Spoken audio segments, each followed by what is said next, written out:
right now is we're only playing one defensive scheme, and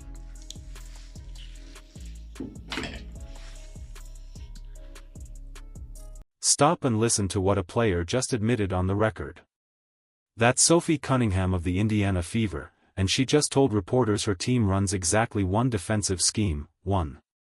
In a professional basketball league, the roster meeting that triggered this confession lasted nearly 2 hours, and what came out of it should worry every Fever fan watching. we had a long meeting yesterday. It was a really good meeting, and so hopefully we've kind of turned the page and everyone is kind of on the same page now, and so hopefully Thursday you guys will notice that. Just what everyone's kind of feeling, where we need to be, what our identity is, offensively where we're struggling, defensively where is the breakdown. And so we literally, I think we were in there for like an hour and a half, almost 2 hours, and we peeled back all the layers, and so I think everyone's on a Here's the timeline. After back-to-back losses to Golden State and Portland, the Fever held a meeting on Monday that Cunningham described as initially coach-led before flipping to player-led.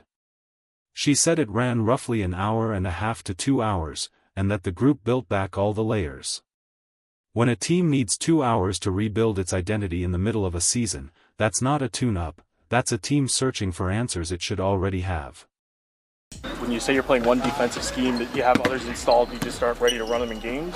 I mean, you know, we had probably 10 of them last year. Each team has stuff up their sleeve, but if you can't execute... Now connect that to the scheme problem. Cunningham said the team had around 10 defensive schemes installed last season. This year, by her own account, they're running one because the personnel can't execute the rest. Think about what that means competitively. When opponents study film of the Fever, they prepare for a single look, no disguised coverages, no rotating help concepts, nothing to account for. You're handing the other team your entire defensive playbook before tip-off. This team really does have to focus. We have a lot of young guns. We have a lot of people who are very talented, but at the same time you have to dial in and know what we're doing, otherwise it just won't work. And so we had a long meeting yesterday. It was a really good meeting, and so hopefully.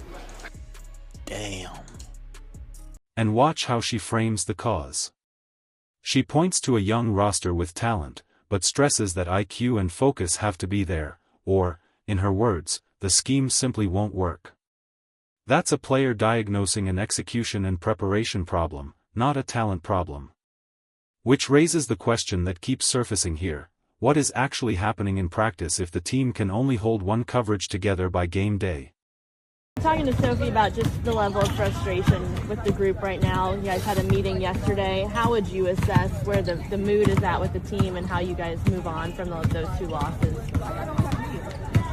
Sophie told us. Then comes the moment that exposes the locker room dynamics. A reporter pressed Kelsey Mitchell about the meeting, and you could see the surprise land. How did the press even know there'd been a meeting? Cunningham had already told them. One player is being transparent about internal struggles, while the organization clearly preferred this stay behind closed doors.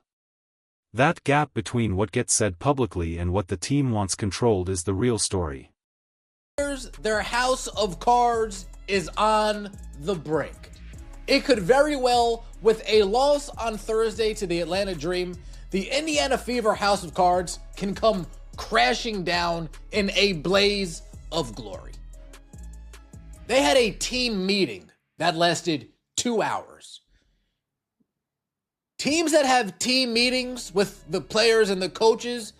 So, let's pull this all the way back and look at where the Indiana Fever actually stand, because the pieces fit together into something bigger than one rough week. Start with the setting. This is supposed to be a marquee franchise. Caitlin Clark turned the Fever into the most watched, most discussed team in the league. And the expectations that came with that attention are enormous. So, when a team carrying that spotlight holds a 2-hour meeting after consecutive losses, the contrast between the hype and the reality becomes impossible to ignore. Consider the sequence of events as it unfolded. 2 losses to Golden State and Portland. A lengthy meeting that started with coaches and ended with players running it themselves. Then a player going on record describing a defense stripped down to a single scheme because the group can't handle music more. Each of those facts is troubling on its own.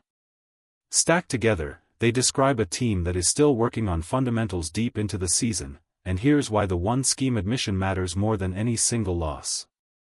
Losses happen to every team, but a publicly stated inability to run multiple defensive looks is a structural disadvantage that follows you into every game on the schedule.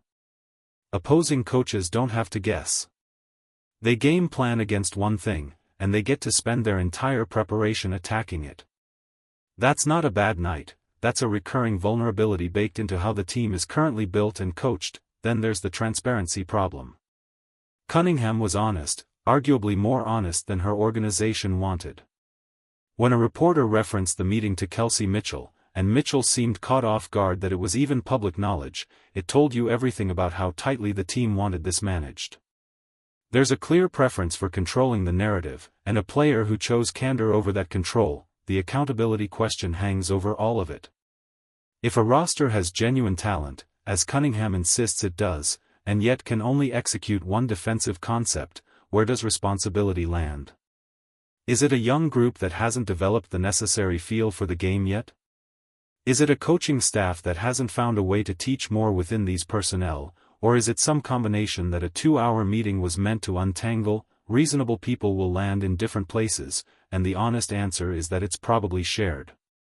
What's not in dispute is the direction of the pressure.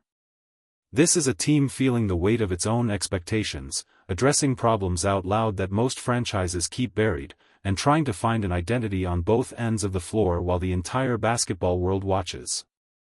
The meeting was clearly meant to reset that.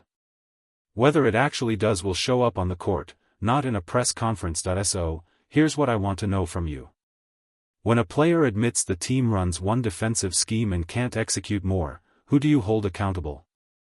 Is this on the young roster to grow up faster, or is it on the coaching staff to put them in position to succeed? There's no fence to sit on here.